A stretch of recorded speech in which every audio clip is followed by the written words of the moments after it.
Hello, friends. I have been asked quite a bit how to do some color mixing for landscapes, so I figured this would be a great time to do some with our oils. I've had lots of landscapes I've been working on. So first thing you need Gamsol. This is going to act as your water as well as your cleaning brush.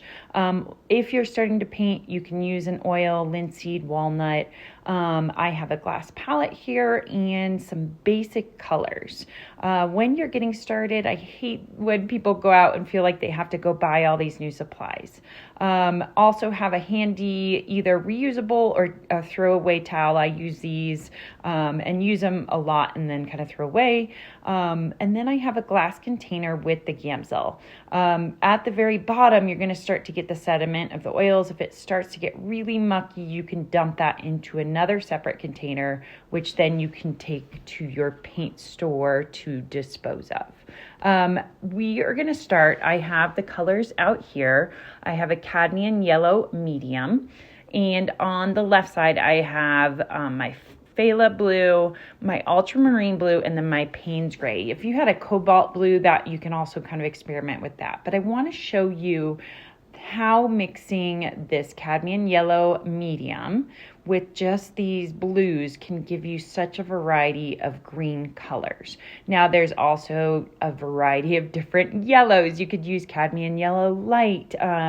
There's so many, but these would be just kind of your basics that you can really mix a lot of colors for your landscapes just with what I have here on the palette. So I want to show you how I add a little bit more yellow or even a little bit of white, how many variations I can get just with 3 different blues. So, your phthalo blue is going to be a lot different than the ultramarine. The phthalo kind of has a kind of some yellows into it, where the ultramarine kind of has a little more purple tone to it, and then the Payne's gray really is a more neutral color. Now I also have here a yellow ochre. This is a deeper color. This is if you wanted your mixing of the greens to be a little bit more moody. You'll see me use this a lot when I want to get that kind of moody landscape look. So using the cadmium yellow medium is going to be a lot brighter, where these have much more of a neutral color when I mix it with the yellow ochre. So just varying your yellow a little bit or varying your blues is going to give you so many greens. So don't feel like you have to go out and buy all these greens. Now, yes, I do work straight from the tube sometimes. I find a color I love and then I will. But if you're just starting out, all you really need is a yellow, a red, and blue. So your primaries to mix everything. I'm going to come over here now and mix a little bit of red with the green. So mixing your complementary colors is going to give you some really nice neutrals. These can give you some grays and some browns. So you don't want to just have your landscapes filled with these bright greens and bright blues. You really need those earth tones and those neutrals within your landscapes. I'm going to add here one more color. You could mix a yellow and red to get the orange, but I have an orange color right here.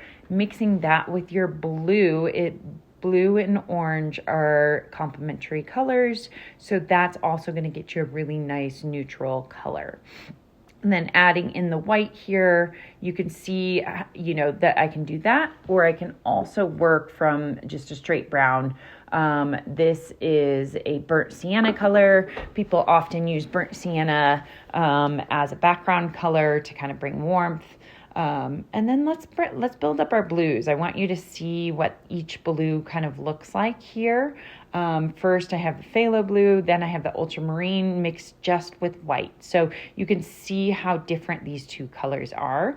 So seeing them alone, you're going to see how different they are going to mix when you mix in that yellow to create these greens as well. And then this Payne's gray is a very neutral color, and I use that Payne's gray in place of black a lot of times for those really, really dark colors in my landscapes. So If you wanted to create more of a turquoise color, you could start to bring in a little bit of green into the blue and white, and you're going to get those really nice turquoise colors as well. So there is, the list is endless. We're really sticking to greens and blues and just some neutrals here to show you how you can start to build on them and then mix your complementary colors to get all the colors in between. You can get your yellows, your oranges, even your blush pinks and your corals from that. You can get your purples by mixing blue and red. So this palette is going to give you so much, and you're going to start to figure out, which blues you prefer, which yellows you prefer, and that's just artist preference over time. So I hope this helps you. I'm going to also label these as well. When you're done, you wash your brush with the Gamsol, and then you wipe it clean onto either a cloth or onto these paper towels. And then once most of the paint is off, then you can wash it with soap. I hope this helped you. This is just some basics to get you started on some oil painting with your landscapes. Thank you so much.